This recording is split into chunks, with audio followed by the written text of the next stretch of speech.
Welcome back to TYT's Election Day coverage. We are joined in studio by none other than Cenk Uygur. You might have heard of him. How's it going, Cenk? Pretty good, pretty good. It's kind of a giant day, bit of an election going on, bit of a historic day. But honestly, like, this is probably one of the most historic days of your life. If you're an American citizen, you might talk about this day to your kids, your grandkids, to people not born yet. I was there in 2020 when we beat the fascists. Maybe. Yeah, well, let's hope. As you can tell, I voted. I like to have that on when we first start. And I did actually vote today in California. Day of. Yeah, well, I had prepared it and then I handed it in today. It's something about election day that I like to go to the polls. Yeah, I get that. And obviously, I did ballot harvesting, grabbed a couple of thousand ones. I didn't, it's a joke, okay? You know, with the Republicans. Anyways, so John, there's so much to talk about. There's voter guides, there's predictions, there's all these wonderful things. But before we do anything else, I just want to show you guys something fun that I also put on today. Not just my I voted sticker, but this. Oh God. Dun, dun, dun, What is it? dun. Is that what I think it is? Dragon Squad. What? What is this? What is this? When on TDR, do as the Dragon Squad does. I never thought I would live to see the day. You know what? I'm so hyped now, I don't even care if Biden wins. Because Dragon Squad has already won. Wow, okay, I'm impressed, I'm impressed. All right, John, I know we're gonna talk about a lot about the election, but let me actually, I saved it for when I was on Damage Report to ask you this. I purposely didn't ask before. Okay, now what is Dragon Squad? Okay, so I mean, look, the easy answer is it's a community of people who watch the Damage Report and probably the Young Turks too. The historical answer is that we were talking about one of the dumb groups of idiot right wingers. I don't remember if it was the Boogaloo Boys or the Proud Boys, but we were talking about how all of these guys who spend every second of every day thinking about what would make them strong alpha men, and then they want to make a group that sounds strong, the best they can come up with is like the Proud Boys and the Boogaloo Boys. And I was like, dude, just think about it for like an extra second. I can off the top of my head come up with something that'll probably still be a little bit lame, but will be cooler than any of their ideas. And I blurted out Dragon Squad, and it has become a behemoth ever since. And now all of a sudden, I'm wearing it. You're wearing it. It's so on his body. That's right. It's on my chest. So apparently it must have worked. So by the way, shoptyt.com to get that awesome shirt. And it's not only a really cool team name, if you will, right, or slogan, but it's also a really badass shirt. So I'm kind of proud to wear it around. So shoptyt.com. All right, look, there's some great brave sponsors that have made this coverage possible too. We'll give them shout outs throughout the day. I'm gonna give you one more website before John gets us back to the election, which is tyt.com/investigates. Because there Jonathan Larson, our managing editor, has put up a great resource for all of you to see. Which states count early, which states count late, how long will Pennsylvania take versus Florida?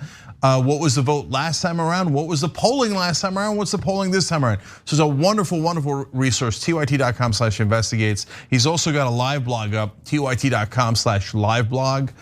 Oh, that's a good name for it. And if you guys have stories from your voting experiences, but just stuff that you have seen, right? We'll get all the other news from other outlets. Then please send it in to the Young Turks at protonmail.com, which also sounds badass. Nice.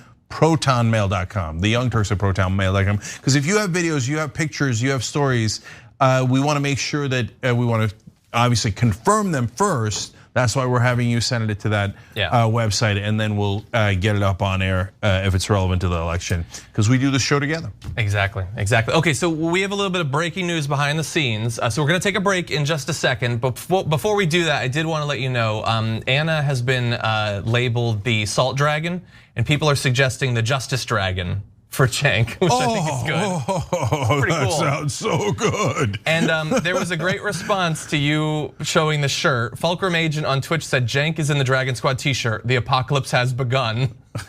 And Brother Mucker said, it's like when Cap picked up Thor's hammer in Endgame. I love pretty that. Good. That pretty is, good. but you're Captain America, so I don't know what that makes me. But yes, I love that analogy. Now that said, we're gonna take a short break because when we come back, we're gonna be joined. Not only we're still gonna be here, but also much more importantly, Cori Bush is gonna join us after this. Welcome back to election coverage, everybody. We are unfortunately being shadow banned. Big tech is discriminating against us. We're having a little bit of technical problems. We're gonna work it out. We're gonna get Cori Bush soon.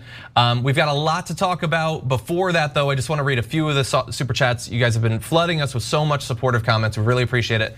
Wayne Sugihara says, Cenk, thank you and everyone at TYT for the gift of substantive, intelligent reporting. On another point, I cut my teeth. I understand from an informed source that the TDR t-shirts are selling out or selling well, and wonder when the dragon hats are coming. I have to see that. ShopTYT.com. Keep checking every hour and we'll see. No, but in all seriousness, I think we decided that if we get to 100,000 concurrent viewers on the stream, so share the stream, like the stream, that makes a big, big difference. We're gonna release a new shirt about this election. What? And I've already seen it, and it's awesome. I haven't seen it. Yeah, you're gonna love it. Okay, so we gotta get the stream to be larger and larger. Tell your friends and neighbors. Tell MAGA. I'm sure they're excited. I can't wait to see the legend done. Okay, come and see, brothers. And one more thing, guys. You make this show possible. You make all these shows possible. So if you're watching on YouTube, hit the join button below. It's so easy. And at the end of the night, we're gonna give members 2 extra hours of coverage. And if you're on YouTube, you get that by signing up at the Essentials level. And if you want all of our videos and all of our shows at any time at the premium level, okay? If you're anywhere else, tyt.com/join. And we always have extra for our members. And John, if you want, I have the first piece of election news from the morning. What's that? So in Florida, Dave Wasserman, who is a big election expert, is saying lots of Republicans showed up in the morning. Now, everybody's so starved for election news, and usually the mornings are, of course, slow, that any morsel of news, people are like, oh my God, it's over, it's panic time, right? And he said in the 8 a.m. hour in Florida, a lot more Republicans were showing up than Democrats. Now, of course, about 2/3 of Florida voters have already voted. And by the way, and this is really important, their votes have already been counted. So the minute the polls close at 8 o'clock Eastern in Florida, we might already have an excellent sense of who has won Florida. And by the way, the entire election. So, but don't panic about the Republicans showing up, at 8 a.m. because they don't have anything better to do. I'm kidding. No, it's they showed up early. It doesn't matter. Joe, get a job. Anyway, get a mask, by the way. But Cenk, but Democrats have the advantage in mail-in ballots. Actually, I'm surprised not as much as big a lead in Florida on mail-in ballots as there are in other states. So Florida is definitely up in the air. And let's also bear in mind that because they are already doing the count, as a few other states are, that means that there's a chance that we could have a reverse of what we expect from Pennsylvania. We might get those initial results and look, oh my God, Biden is actually absolutely destroying.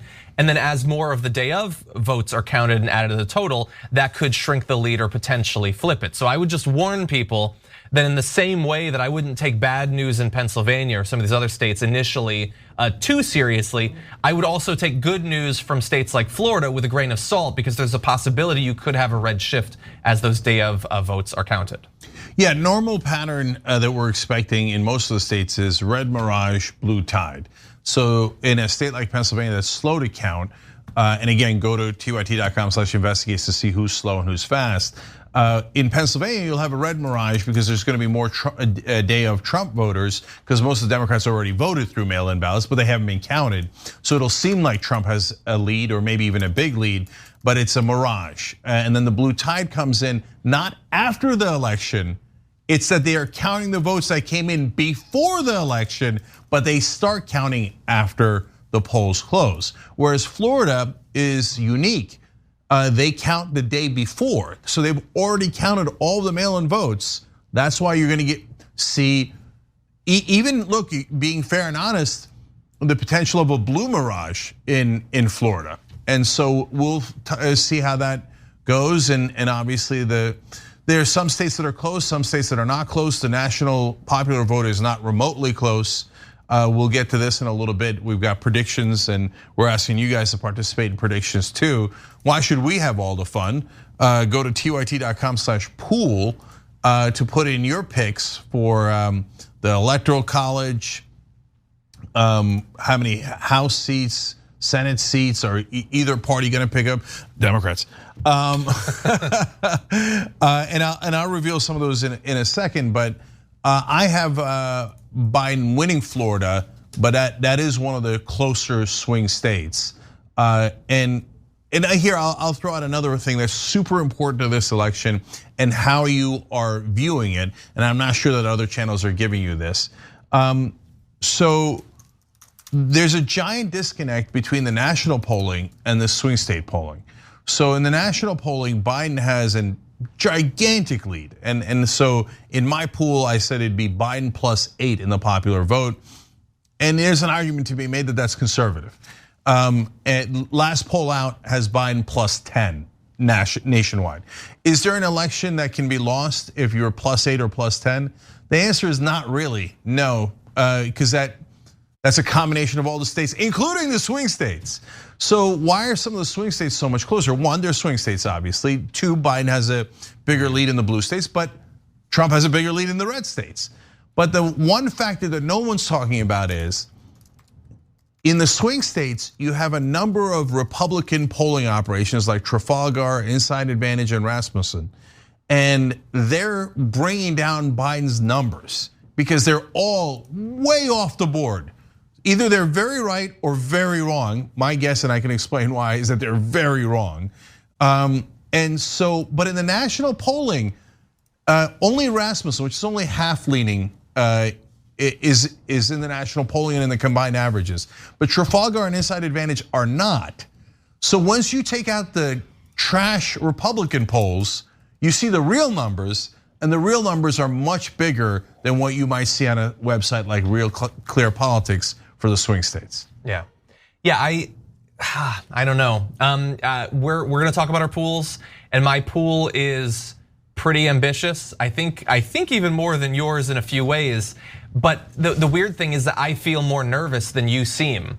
We got a super chat from someone saying if Anna and I were as confident as you were in your initial predictions, and so you, like in the case of Pennsylvania, for instance, and I know we're gonna get into the different buckets of swing states and all that, but you do feel pretty confident this morning. Yeah, I do. I definitely do. So let me explain why I feel that confident. So let's talk about the buckets of swing states, okay? So first of all, there's the Republican swing states. So now apparently Texas is a swing state, which already means we won the election.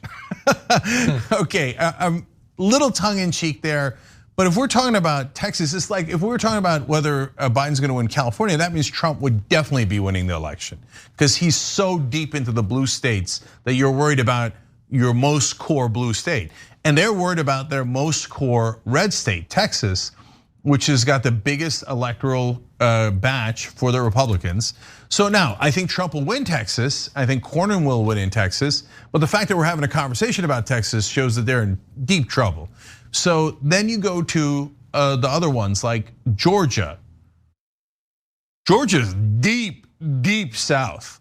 So if obviously if Biden wins these, it's an epic landslide, a historic landslide. Texas is very unlikely, but Georgia's likely. He's Biden, if you take out the trash Republican polls, has a slight lead in Georgia. So I don't have him winning Georgia because I thought that was too ambitious. But that's how deep we are into the red states, and I'll get to the rest in a second. Go ahead, John. Yeah, so look, I went big in a few areas, and one that I'm almost certainly gonna end up being wrong on is that I did in my pool, I have him down winning Texas, actually. It's partly aspirational. I lived in Texas for a number of years.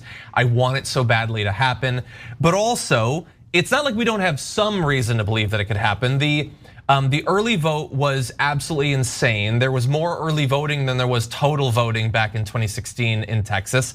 I have some family down in the valley, and they're saying that there's a lot of people are really engaged. A couple of the efforts to disenfranchise voters haven't gone through. Some were successful. Their efforts to only have one ballot drop-off box in each county did go through.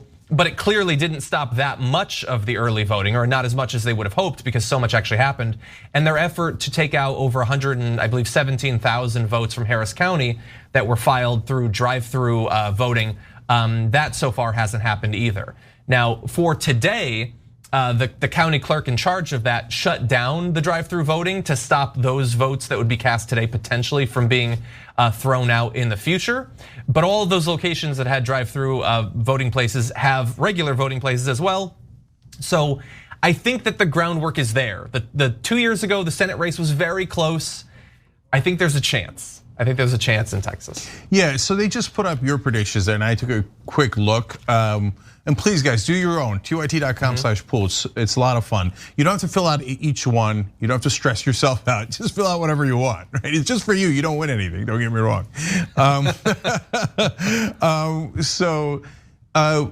But John, I looked at the polling, and we're being overly exuberant if we think Texas, right?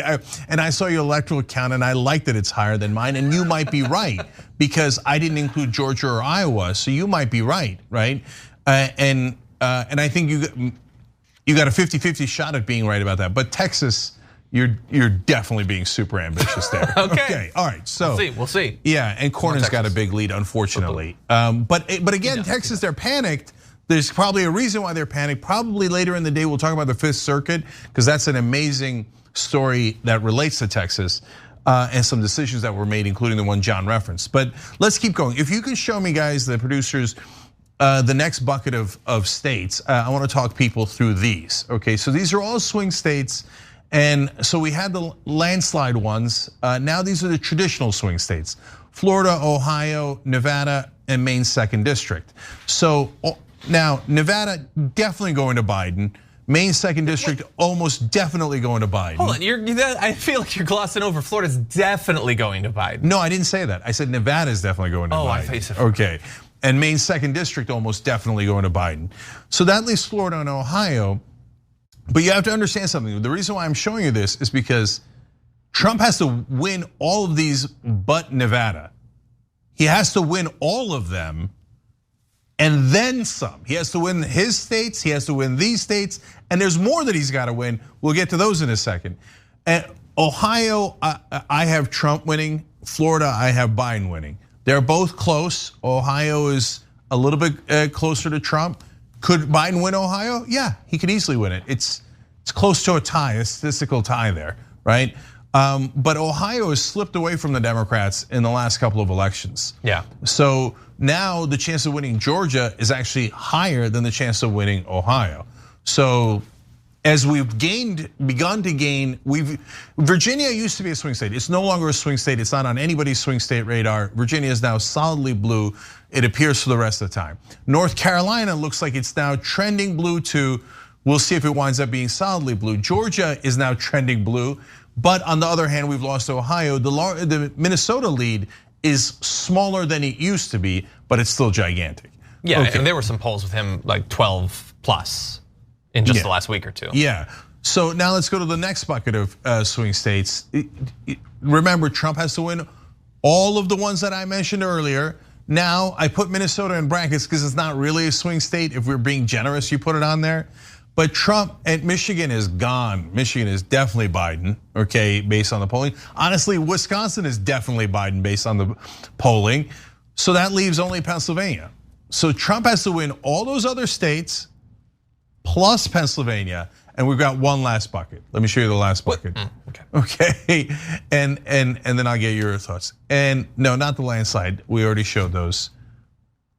There's the bucket of the toss-up ones, like North Carolina, Arizona, and those, and Nebraska's 2nd district in Iowa. Of those, I think Trump is more likely to win Iowa, but Biden is doing great in Nebraska's 2nd district. So is Carr Eastman, and he's doing pretty damn good in North Carolina and Arizona.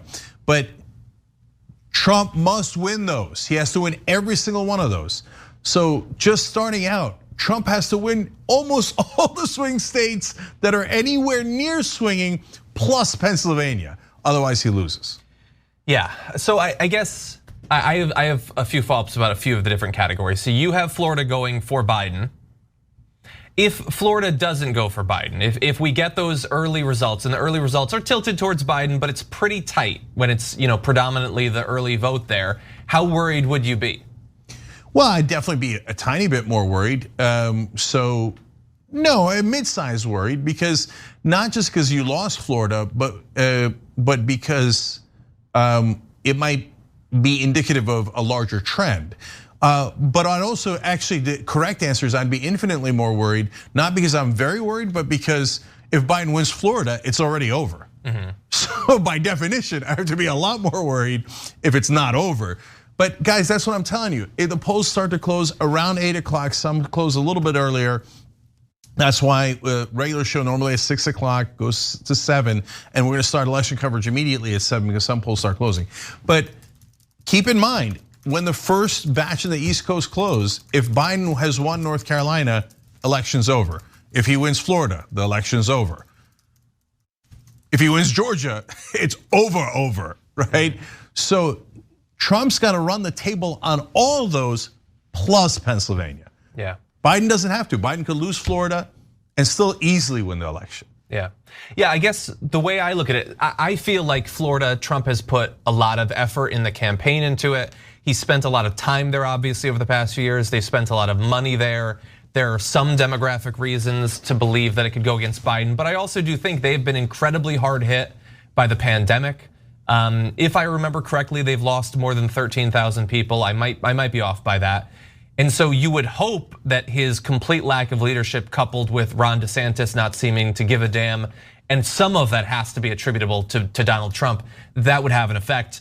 You also have, hypothetically, you have, I believe, something like 300,000 Puerto Ricans who've recently moved to Florida as a result of the devastation back in 2017 in the hurricane. That could have some effect on the voting. It's really hard to say. I do know that there was a count that I think sources in the Democratic Party in Florida said that they wanted to have a certain gap in party registration in the early votes, and they had very nearly that gap to feel confident going into election day. So I think that either way, it is going to be close, which also means that we probably won't know tonight which way Florida's actually going to go. In an election, we might not know which way Florida's gonna go. But I mean, I don't know if I've ever seen that before. I mean, by 1 a.m. we might not know. No, I know. But then again, there's been elections, famously so, that didn't know which way Florida was going until a couple of months later. But wouldn't it be really nice and really pleasant to have the result on the day of? Yeah, and John, actually, that leads to another important point, which is there's almost no way that Trump wins tonight. That would be beyond shocking, because the only scenario where Trump wins is a scenario where he squeaks it out. He barely wins again like 2016. Holy cow, he won Florida, Ohio, and Pennsylvania, and all the other swing states, and that gave him a narrow victory, right? But there is plenty of chances that Biden can be called tonight because Biden has a huge lead. So if don't take my confidence to mean that Biden is going to win all the swing states, as I just explained to you. I don't think he's going to win Texas or Iowa. I think Georgia's a toss-up. I think Florida is potentially a toss-up. Ohio certainly is, right? But he could, again, for the 18th time, Biden could lose all of those, and the election could even still be called tonight.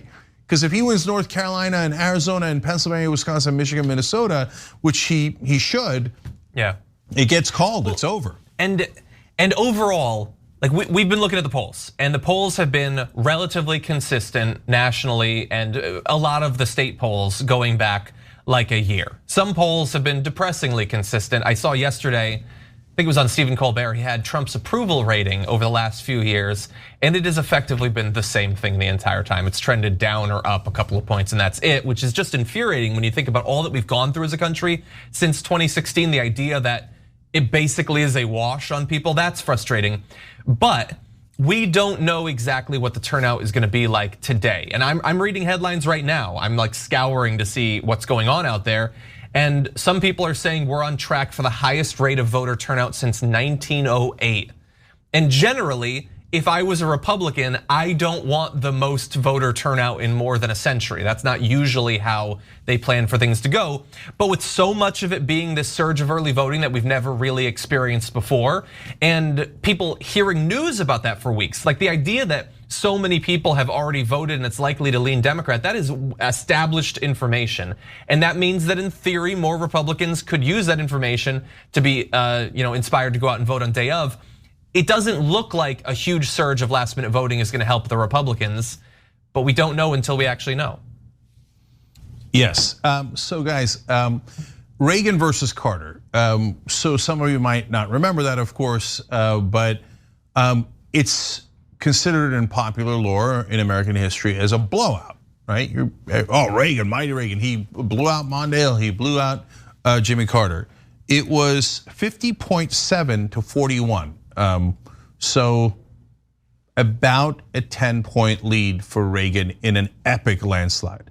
Biden today has about a 10-point lead in the national vote, like the popular vote, like the one I just quoted for you guys with Reagan and Carter. So there isn't, under normal sane circumstances, there isn't an election that you win by 8 or 10 points to the national level and lose in the Electoral College. You could win, as we've seen, you could win a popular vote by 2 points and lose in the Electoral College, not by 8 points. So that's where some of my confidence comes in from. And if you want to know the other part of it, Trafalgar Group, which is skewing all of the combination of the polls in their almost single-handedly in their maniacal polling. Why are they coming out so differently than everyone else? If someone says they're voting for Trump, they go, great, you're voting for Trump. They check it off in their polling. This is literal. If somebody says they're voting for Biden, they go, okay, but who are your neighbors voting for? If they say Trump, they go, okay, good, you're voting for Trump. They're like, no, I'm voting for Biden. Nope, you're a shy Trump voter. And we figured out since your neighbors are voting for Trump, you're also gonna vote for Trump. You're just afraid to say it. Wait a minute. If their neighbors are voting for Trump, why would they be afraid to say it? That doesn't make any sense at all. And why are you flipping votes in your poll? It's the most non-scientific, insane poll I've ever seen. I know there's been so much talk about the shy voters, and I get it. I think that a lot of the talk is driven by fear about 2016 happening again. And sure, some of the state polls were off. I will go to my grave reminding people that the national polls were not off by very much, if at all, in the run up to the 2016 election.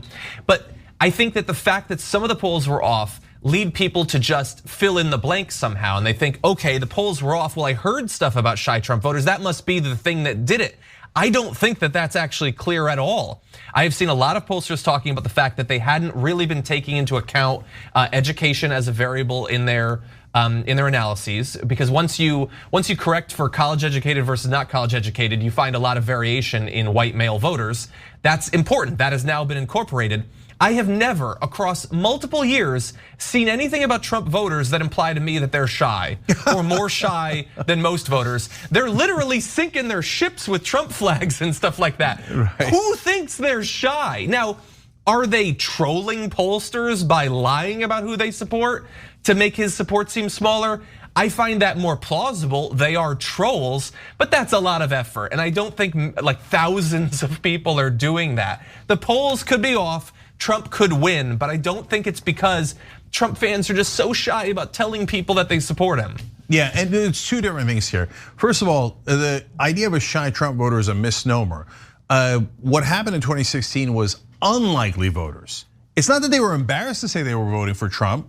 It's that most of the polls were reporting on likely voters based on previous elections. How many times did you vote in previous elections? So if you're voting polling based on likely voters, your numbers are going to be off, and they're off not just with Trump but with Bernie Sanders. This is the phenomenon we talked about in the Michigan primary in 2016. Those polls were off by 20 points. Not because of shy Bernie voters. Oh, golly gee. Wait, are we Bernie bros or are we shy Bernie voters? Yeah, it doesn't make sense, right? No, it was because of unlikely voters. Now, what Trafalgar is doing, now a lot of the polls have adjusted. I don't know how well they've adjusted to the idea that, oh, right, unlikely voters might come out for Trump especially, right? So they've taken that into account to some degree. But what Trafalgar is doing is, one, making up the idea of a shy voter. Two, just flipping votes. I mean, that's not a scientific thing. Oh, your neighbors are voting for Trump. So I'm gonna write down that you're voting for Trump even though you told me you were voting for Biden. Yeah. That's not a poll. It's just not a poll. Yeah. That's garbage. That's what Breitbart would do. That's what Daily Wire, Daily Caller, Daily Cuckoo for Cocoa Puffs would do. So that's not real. So it's bringing down Biden's numbers in all the swing states with this total trash of a poll. And if you're not convinced yet, and you think, oh yeah, you're probably biased, Trafalgar, man, they're really scientific. The guy who runs it was on Fox the other day, and he said, oh, Trump's gonna win Pennsylvania by 3 or 4 points.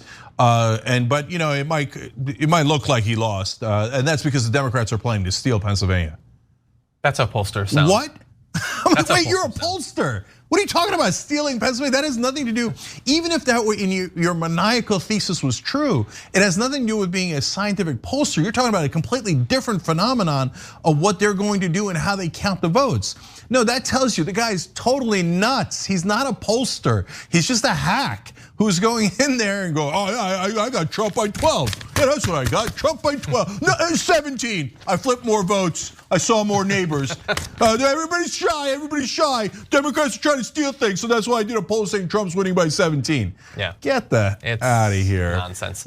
Unfortunately, we have to get out of here for our last break of the hour. But before we go to that break, one bit of bad news and then 2 super chats I want to read. The bit of bad news is apparently the shadow banning has worked, and we're unfortunately not going to have Cori Bush. But hopefully, in the very near future, we will have Congresswoman Bush on the show. Honestly, every week if she'd like to. But 2 super chats. First of all, I wanted to read this from Ryan Fox on the main show YouTube stream. The biggest super chat I've ever seen, actually. Thank you so much, Ryan Fox, saying, what is the largest popular vote margin that can be attained without winning the Electoral College? And he says that the donation is for the 10+ years he watched without paying. He says, thanks, keep doing you, booze. Thank you, Ryan Fox.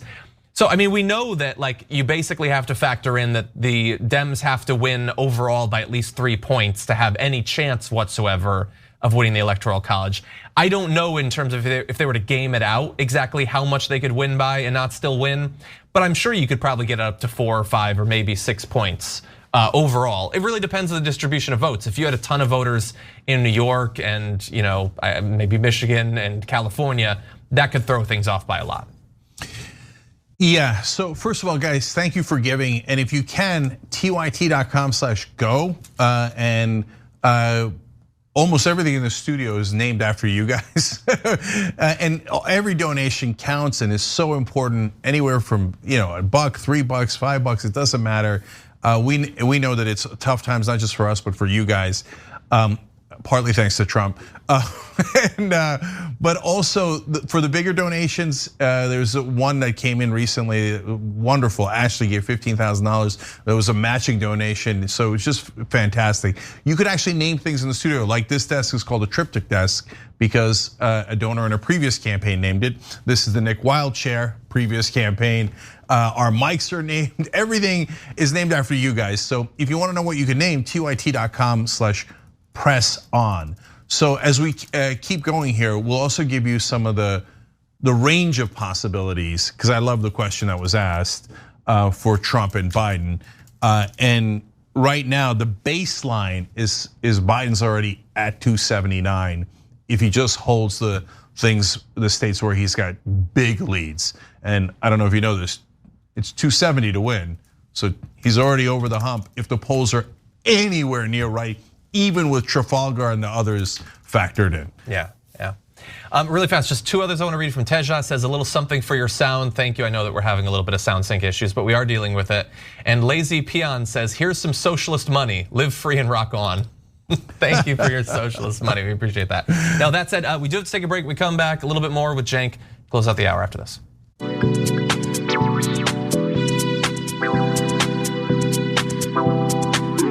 Welcome back to TYT election coverage. Cenk, how's it going? Yeah, so look, the audio issues also created the issue for our connection to Cori Bush. We'll straighten that out as we go, but all the more reason to give it tyt.com/go.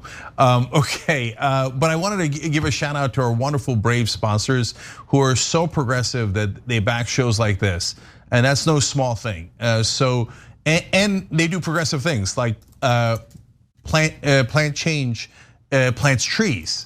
And what you got to do in order to do that, it's really simple. You go to tyt.com/trees and take any credit card or debit card that you have that you use. If you want to round up to the nearest dollar, they plant a whole tree every time you round up. Yes, sure, it could be 97 cents. It could also be 2 cents, and they'll still plant a tree. And so we got to take action into our own hands. So I love finding these sponsors. I love bringing them to you because it's a win-win. So check it out at tyt.com/trees and see if you want to be involved in that. It helps the environment obviously tremendously. And the other sponsor that's been going strong this whole time, well, I didn't mean that, but it makes sense. It's Too Strong, TooStrongCoffee.com/TYT. Am I drinking this all day? Damn right I am. Maybe that's why I'm so pumped up. Anyway, so you'll see. We're going to debut Too Twitchy Coffee later on once he's had a few cups. Too Twitchy, no, all right. And by the way, you get this mug after 3 bags or more. But after 2 bags or more, they give to progressive causes like Justice Democrats, Rebellion PAC, Wolf PAC, TYT, and Justice Dragon. No, not yet, but hopefully. Within 2 weeks, Cenk will have launched something named Justice Dragon. I don't know what, but something good. Well, John and I were talking during the break. I mean, Dragon Squad. I mean, if you're going to give me a name like Justice Dragon, how am I not going to love that? That's right up there with Sword of the Left, right? So that's the nickname Arian Foster gave me. How about a dude that's got the Sword of the Left on top of the Justice Dragon? Ooh. I hope that's what rolls tonight over Trump. Hope so. Okay, so we don't have much more time, but we did want to go through a few more of your predictions. So can we take a look at the election pool, which is available at tyt.com/pool. Everybody can download it and make their predictions and play along. Cenk, out of these, what would you consider to be the most, I guess, the boldest predictions? Well, okay, first of all, let me just point out, obviously, I got 335-203 on electoral college vote, and that's a landslide. But it could have been a bigger landslide. I did not give Georgia, Texas, Iowa, or Ohio to Biden. I gave all those to Trump, and he still comes out at Biden still comes out at 335. I have him winning the popular vote by 8 points. I have the Democrats picking up 8 seats in the House and only 5 seats in the Senate. I think they'll lose in Alabama, the seat that they already have, and that obviously hurts, but I think they'll still pick up 5. I got 2 QAnon Congress people coming in. Yep. And I think the election will be called tonight, and I think people might be surprised by that. But will Trump concede tonight? No, unlikely. But I have a fun prediction for you guys. Let's do it now on Damage Report. What's that? So my prediction is that in the interregnum, in the lame duck session, Donald Trump will concede and unconcede 2 to 3 times. I'm not kidding. So at some point, probably not tonight, at some point this week, he'll go, fine, okay, I lost, I don't care, I'll leave it anyway, right? And then a little bit later, he'll change his mind, he'll come back and go, no, I'm not conceding. Yeah, I'm gonna fight it all the way. It's a fraud, hoax, hoax, hoax. And then he'll concede again, and then come out again and go, no, I'm not. Yeah. So it's like it's the inverse Ross Perot, basically. Yeah, after the election is over, he'll keep changing his mind because that's what he does. Because he has no strategy, he has no mind, so it's just whatever pops into his head. So at some point, he will give, my guess is, a semi-gracious concession. And you're thinking, no way, right? I'm telling you, at tomorrow morning, tomorrow night, I don't know when it happens. But he'll say, okay, hey, it was good day, America. I love America. I believe in democracy. Blah blah blah. When he's checked with everyone, we tried stealing it. It didn't work. It didn't work. You sure it didn't work in Pennsylvania? It didn't work in Florida. Right, and then he'll do some sort of concession speech and then take it back. That's my prediction. Yeah. Which, I mean, he could do that. Our concession speech literally doesn't mean anything. It doesn't actually do anything. It's a norm, basically, and it's a good one, and all of that. But it doesn't actually have any effect necessarily on what happens. But if he were to do that, let's say it is a pretty big blowout tonight, and Trump, like from the White House, because that's probably where it's going to be, gives an actual concession speech. I understand that you think he could take it back. That's a possibility. But if the media does the thing the media does, where they're like, look, that's the day he became president or so presidential, would it finally be justified if he defies all of our expectations about how he's gonna challenge the results and he actually concedes tonight? Should we pat him on the head? No, because he will unconcede. I'm telling you, I nearly guarantee it. And so, but I'll tell you why he might give a gracious concession speech of about 2 minutes. Tonight would be really shocking, but sometime tomorrow, sometime in the week, it's because to him, this is all a show. So it's kind of an interesting end to the show, end to the season, and maybe even end to the series, right? So to him, all the drama is good ratings. That's how his mind works. So after the show is over, he's like, oh, okay, yeah, whatever, I lost. See, I disagree.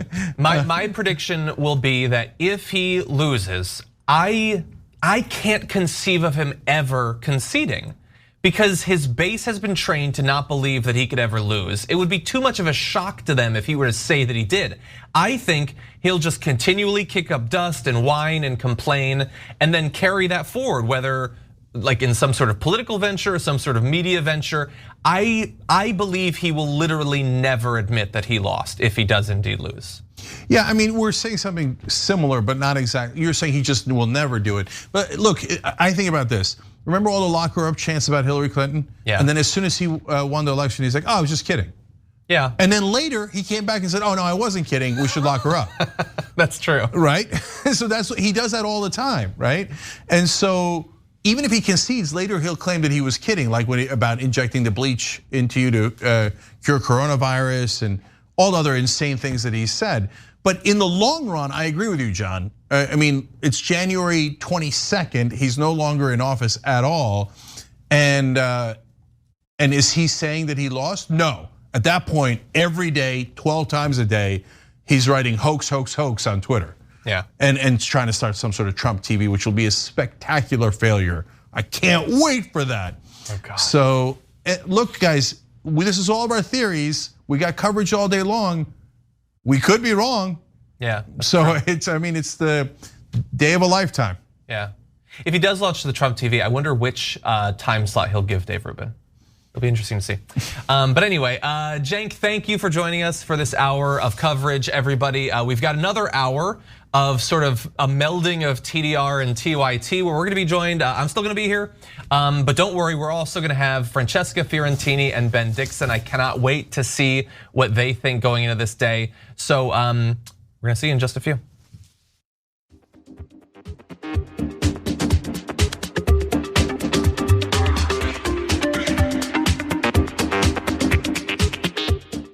Thanks for listening to the full episode of The Young Turks. Support our work, listen ad-free, access members-only bonus content, and more by subscribing to Apple Podcasts at apple.co/TYT. I'm your host, Cenk, and I'll see you soon.